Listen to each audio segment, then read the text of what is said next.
Thank you so much for taking the time. Thank you for connecting me with an audience and being able to share the importance of sleep. It's lovely. Yeah, you're always right. You're obsessed with sleep. I'm pretty obsessed with sleep. And, if I don't get enough sleep, I feel so bad. I mean, I feel like very guilty that I didn't have enough sleep. And I Yeah. think this is such a big part of our life, and it should be even a bigger part. And many people just don't understand the importance of sleep. And I think, oh yeah, we're young and, don't have to sleep. And I mean, it's also true that the time before midnight is very essential as well. So I think it's really cool if you would, first of all, describe why you're obsessed with sleep, and how did it come that you dived into this whole science of sleep, which I find so interesting. And, why is it so important? What happens during the sleep? How do we enhance and rejuvenate our bodies, and what's so important about it? Yeah, great question. So maybe I can start with how I got into sleep to begin with. I think most of us as sleep researchers were all accidental sleep researchers. Nobody, when you are 5 or 6 years old in the classroom and they say, what would you like to be when you grow up? No one puts their hand up and says, I want to be a sleep researcher. So we all fall into it by accident. I did. I was measuring brainwave patterns of people with dementia for my PhD. And I started to realize that they had really significant sleep problems. And I was measuring their brainwave activity when they were awake. And I thought, well, maybe there are bigger differences when I measure their brain activity when they're asleep.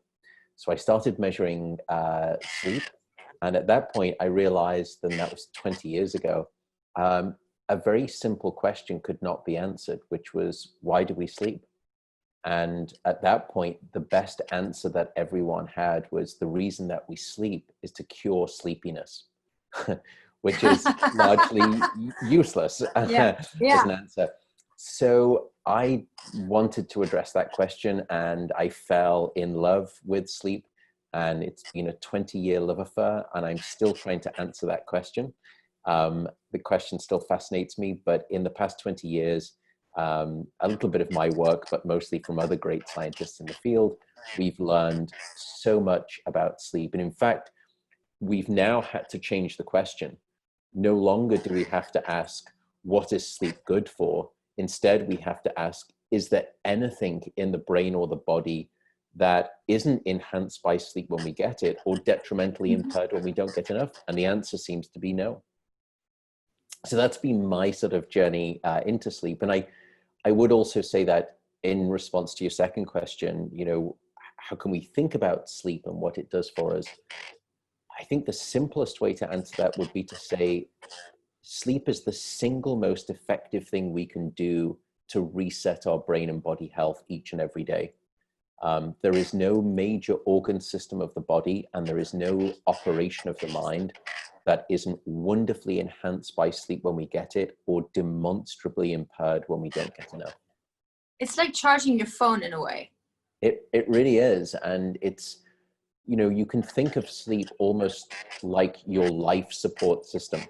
Yeah. It is Mother Nature's best effort at immortality.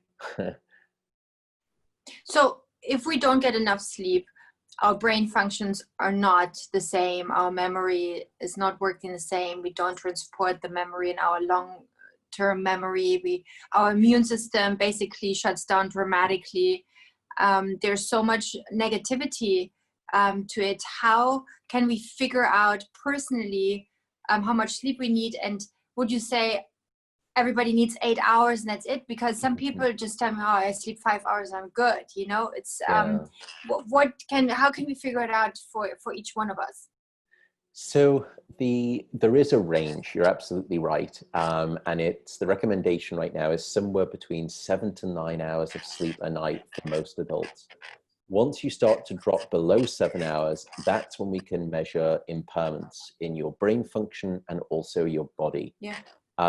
One of the problems, and the reason that when people say that to me as well, very often, I can survive on 5 hours or less. The danger there, what we've discovered, is that your subjective sense your opinion of how well you're doing with too little sleep is a miserable predictor of objectively how you actually are performing. So Yeah. the analogy would be a drunk driver at a bar. You know, they've had 6 or 7 drinks, they pick up their car keys and they say to you, I feel fine to drive home. Yeah. Honestly, I'm Right. good. And your response is, no, no, no. I know that you think you're fine, but trust me, objectively, you're not good to drive. It's the same way with sleep. We don't know we're sleep deprived when we're sleep deprived.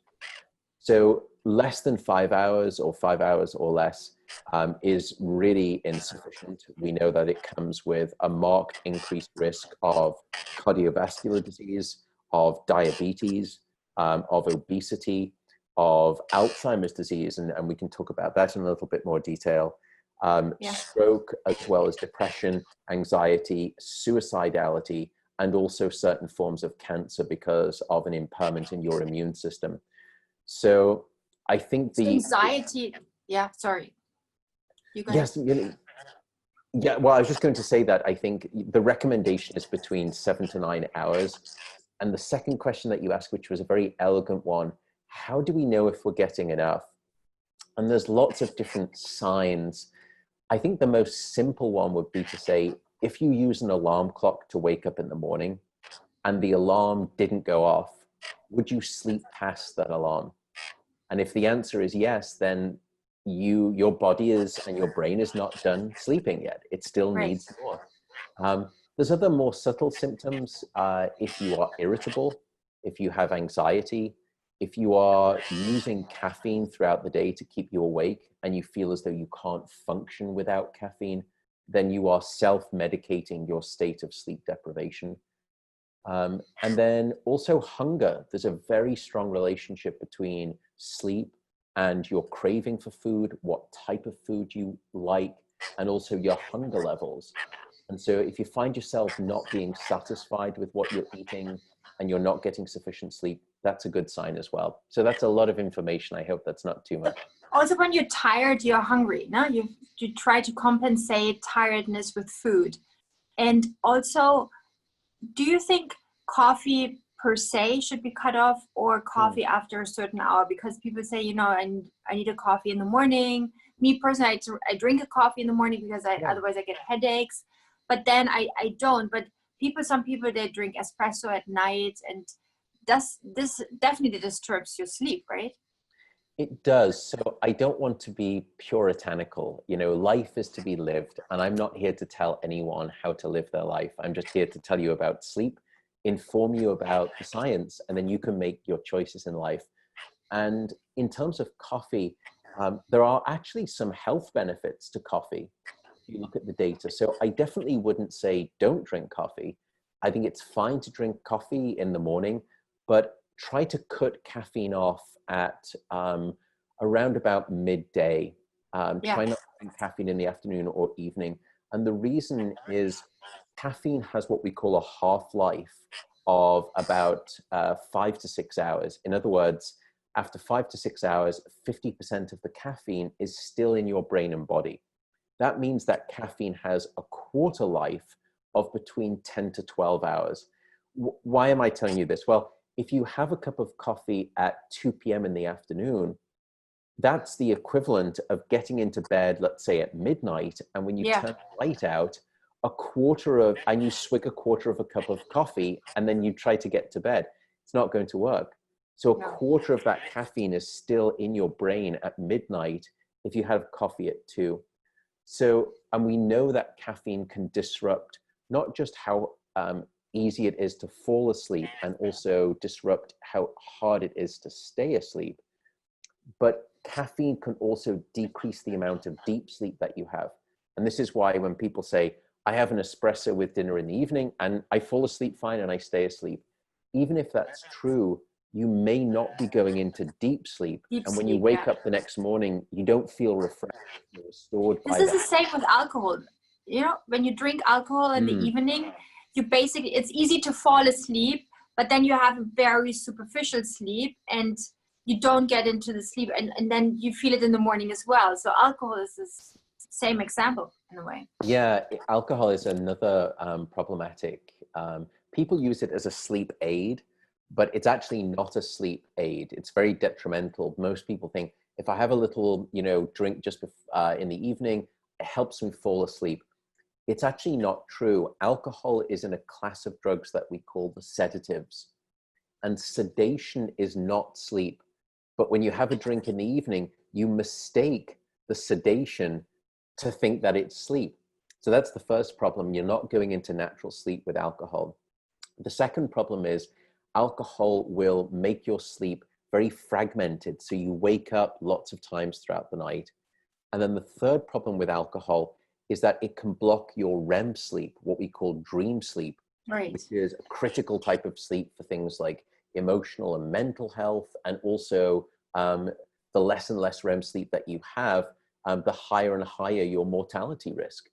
So firstly, there's not one stage of sleep that's most important. All stages of sleep are critical. They do different things at different times of night, but you're absolutely right with alcohol.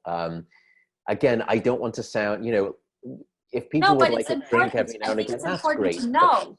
Yeah. I think it's really important to know. And I think people are really aware of our health, the immune system, and they want to learn. And if we cannot learn, then we don't know how to protect ourselves. So I think it's important to really speak out. And as you said, and I always explain like you, I want to just show you what happens, and then you make the choices yourself. But I think it's really important to understand what the science is and what happens. So then we can adjust our life to that.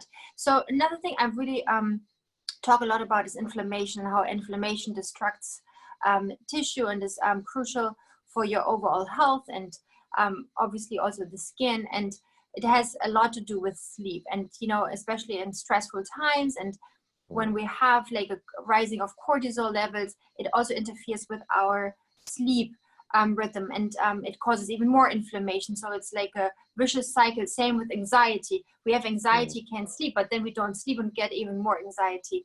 So how, sorry for so many questions, but how can we get into, if we are in this vicious cycle, and how can we get back to a good night's sleep? And I think this is something so many people are asking, and I know myself, so many people have problems with sleeping, and we want to know, of course, how to fix it and how to get back into normal sleep habits. Yeah, so lots of great questions. And to firstly come back to sleep and the immune system, there is a very intimate relationship between your sleep health and your immune health. Those two things go hand in hand. So for example, we know that if you are sleeping less than 7 hours a night, you are 3 times more likely to catch a cold, to become infected by the rhinovirus during flu season.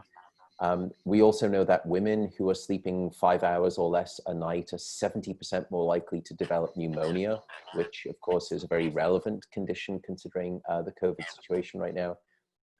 We also know if you're not getting sufficient sleep in the week before you get your flu shot, you produce less than 50% of the normal antibody response, rendering that flu shot significantly less effective. Mm-hmm. And so as soon as you start to short sleep, your immune system implodes across multiple levels.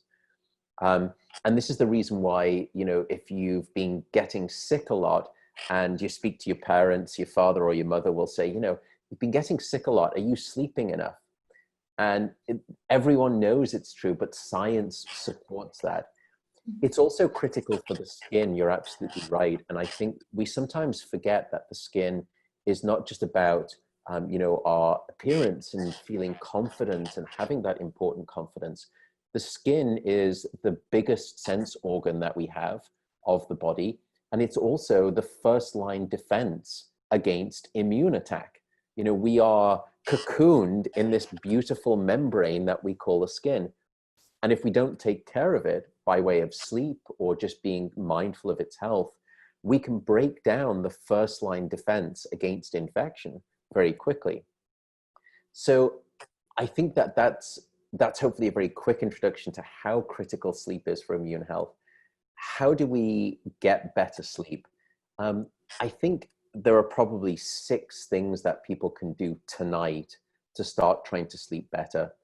Now, these these sound like rules, but I don't want to give them as rules because people don't respond to rules. People respond to reasons. They don't respond to rules. So I'll try and explain each one of the rules. The first is regularity. So go to bed at the same time and wake up at the same time, no matter whether it's the weekend or the weekday. And regularity is critical. It will anchor your sleep and it will improve the quantity and the quality of that sleep. And the reason is because deep in the middle of our brain, we have a 24-hour rhythmic clock, and it controls lots of things, things like release of hormones, our appetite, but also our sleep-wake cycle. And if you give it regularity, that's when it responds best. That's how it operates best under conditions of regularity. So going to bed and waking up at the same time. The second thing is darkness. We are a dark, deprived society in this modern era, and we need darkness at nighttime to release another hormone called melatonin to help time the healthy onset of our sleep. So in the last hour before bed, try to dim down half of the lights in your apartment or your home, and then also try to stay away from digital devices in the last 45 minutes or so. And then reverse that in the morning. It's critical that we get natural daylight in the first half of the day. So try to sit next to a window or go out for 20 minutes. Even on a cloudy day, it's still important to get natural daylight. So you can use both of those. The third critical thing is temperature. It turns out that we need to drop our core body temperature by about 2 to 3 degrees Fahrenheit, or about 1 degree Celsius, to fall asleep and then to stay asleep. And it's the reason that you will always find it easier to fall asleep in a room that's a little bit too cold than too hot, because too hot is taking you in the wrong direction for good sleep. Too cold is actually taking you in the right direction.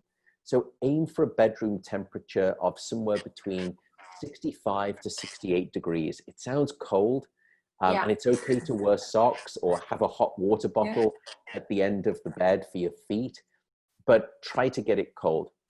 So that's the third rule. The fourth rule is something that I call walk it out. And what I mean by this is don't stay in bed awake for too long. So if you've been trying to fall asleep and it's 25 minutes later, or you've tried to fall back asleep after 25 minutes, don't stay in bed. Get out of bed and just go to a different room, and in dim light, just read a book or a magazine, and then only go back to bed when you're sleepy. And the reason is this: your brain is an incredibly associative device. And if you lie in bed awake, quickly your brain learns that being in bed is the place where you're awake, not asleep. And so every time you go into the bedroom, you feel this alertness, you feel awake. And that's why people will tell me, I'm watching television in the evening. That's not good. Television in the bedroom, right? Television is not good in the bedroom, but outside of the bedroom, it's fine. But people will say, you know, I'm watching television on the couch And I fall asleep. and I'm falling asleep, but then I get into bed and I'm wide awake and I don't know why. And you need to break that association. So by not staying in bed awake too long and only returning when you're sleepy, there's no time limit, gradually your brain will relearn this association that you had as a child, that every time you get into bed, you always fall asleep. And so the analogy here would be, you know, we would never sit at a dinner table waiting to get hungry. So why would we lie in bed waiting to get sleepy? And the answer is that we shouldn't. Makes total sense.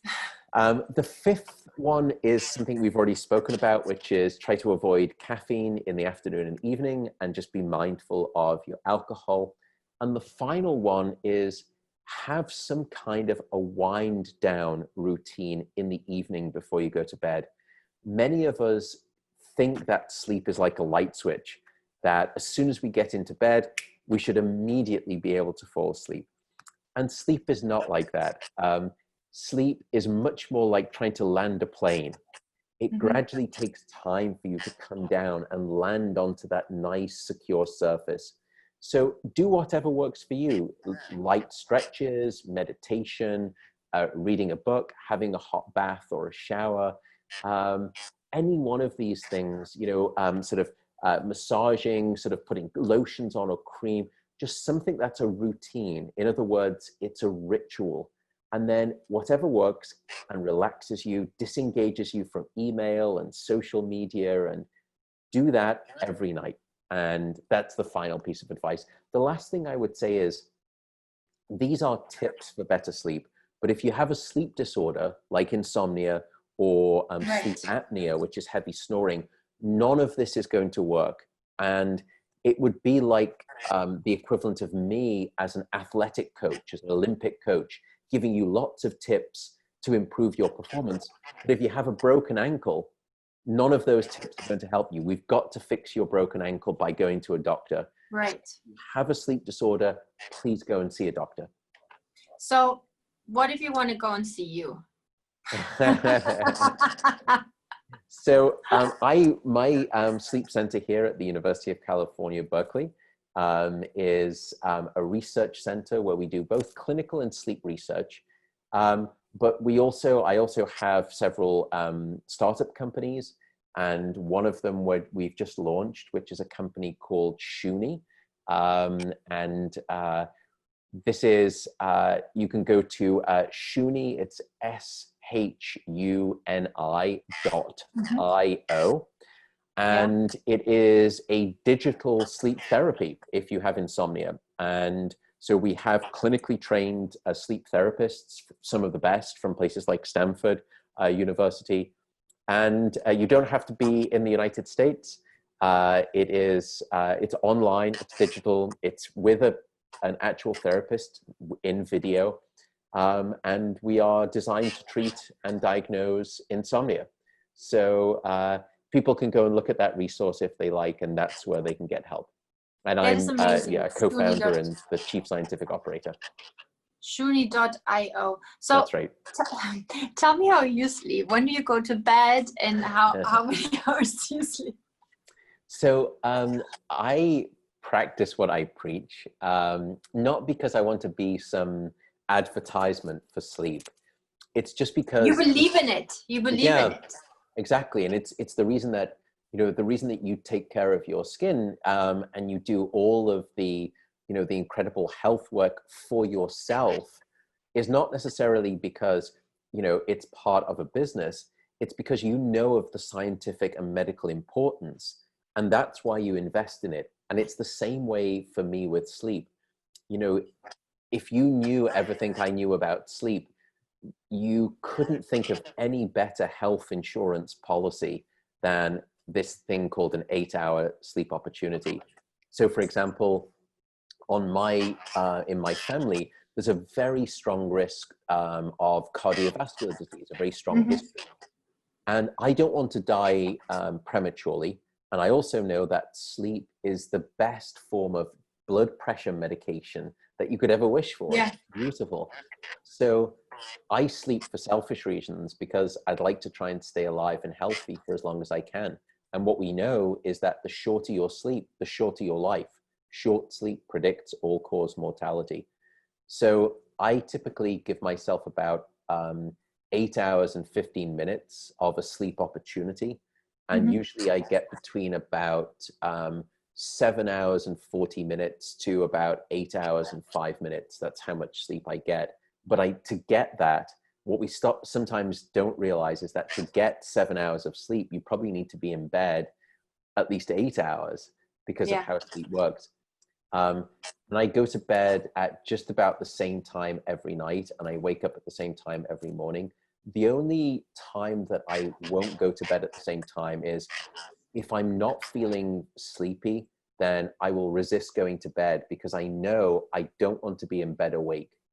And so if I'm not feeling sleepy, as long as I'm not watching television or using my phone or my computer, because when you use a phone and computer, it's so activating and alerting that it's almost like a mute button on your television. It hits the mute signal of sleepiness and you think, well, I'm not sleepy.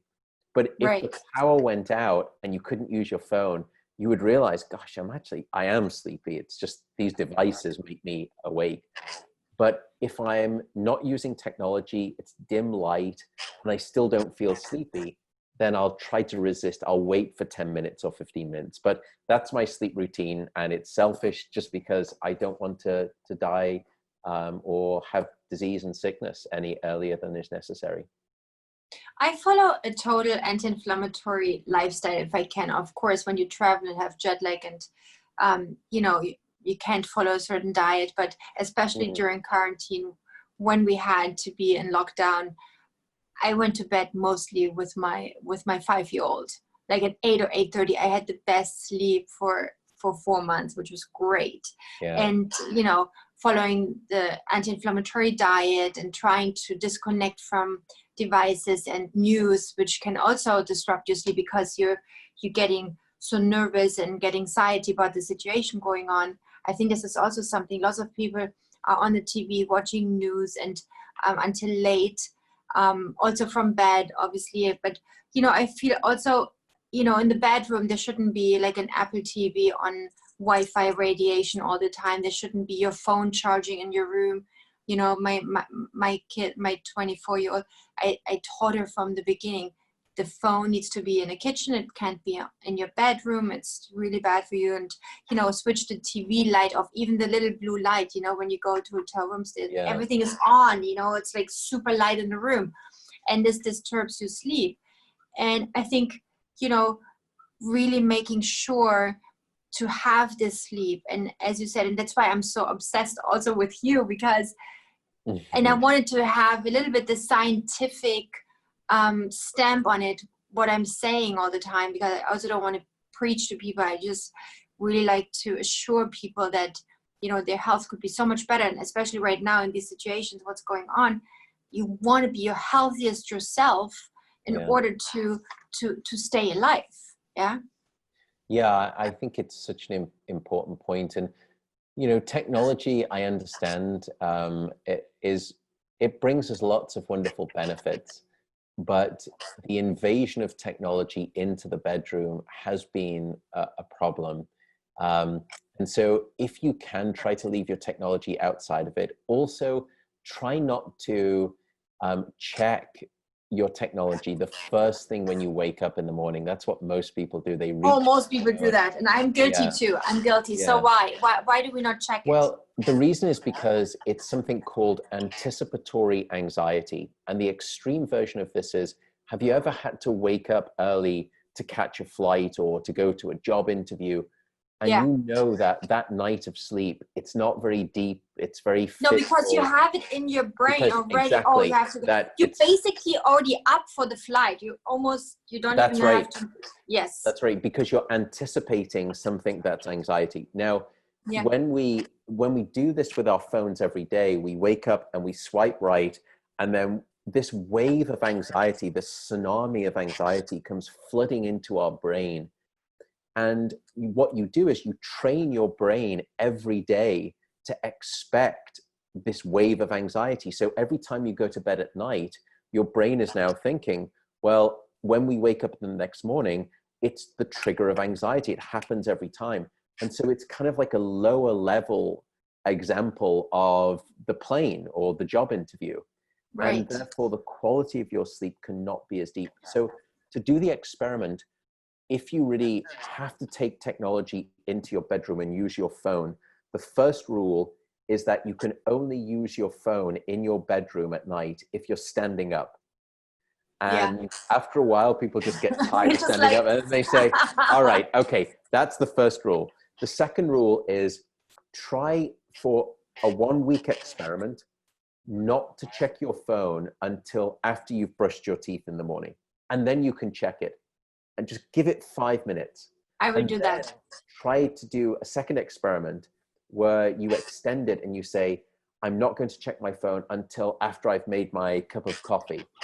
So I wait until I've made my coffee, and my treat, my reward, is that now I can check my phone. And just keep trying to extend the time. And therefore, you don't have that weight of anxiety right there in the morning, which can disrupt your sleep. Does that And sort this of probably creates insomnia, right? This anxiety. Yes, anxiety is we believe it's one of the principal causes of insomnia. And in fact, what seems to happen, the current mechanism that we think for most insomnia, or not all of it, but a lot of it, is that your fight or flight nervous system within the body, triggered by anxiety in the mind, will prevent you from getting good sleep. Because if you have a fight or flight nervous system activity, it's almost impossible to fall asleep.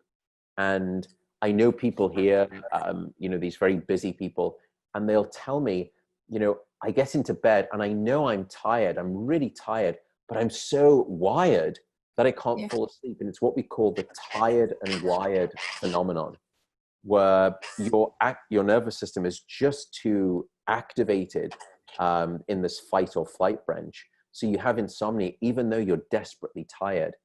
And so anxiety is one of the principal triggers of insomnia, but it also works both ways. Recently, we just published a paper that said, even if you're not anxious, if we disrupt your sleep or we deprive you of sleep, we can trigger anxiety the next day. So anxiety can disrupt sleep, but sleep the other way around can create anxiety. It's a two-way street, and the traffic flows in both directions. And if someone has insomnia, they can come to Shuni. That's right. If they have problems with insomnia, they can go and to this their own doctor. will help, right? Yeah, so it's usually somewhere between a 4 to 6 week program where you have a session with a therapist. It's up to you. It's up to your timing, but there's usually 5 to 6 sessions with a therapist. Then there's lots of digital technology check-ins that will help track you, and they'll see how you're doing. But it doesn't need to be Shuni. It can also no. I want to send you a few people. I want to send you.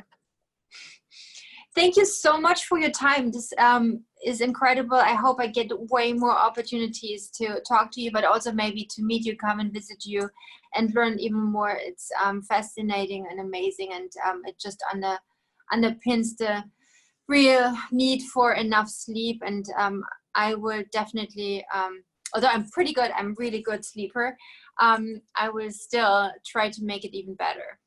Well, thank you so much for having me on. Thank you for the work that you do and bringing, you know, real science to the forefront of healthcare and, you know, the nurturing of people. I think it's so important to have that message where science is the first place from which you begin. It's the foundation. And I try to do the same thing with sleep. So thank you for giving me this opportunity. Education is so important. Everyone out there is craving education, and you know, if you understand something, then you also have way more power to act on it. So I thank you so much. I know how busy you are. You're very welcome. It's a real honor to have you here. Thank you so much. And I look forward to meeting I see you soon. Both again and also in person at some point when hopefully all of this is over. And thank you again for this opportunity to connect. Thank you so much. Okay, take care. You too. Bye. Bye.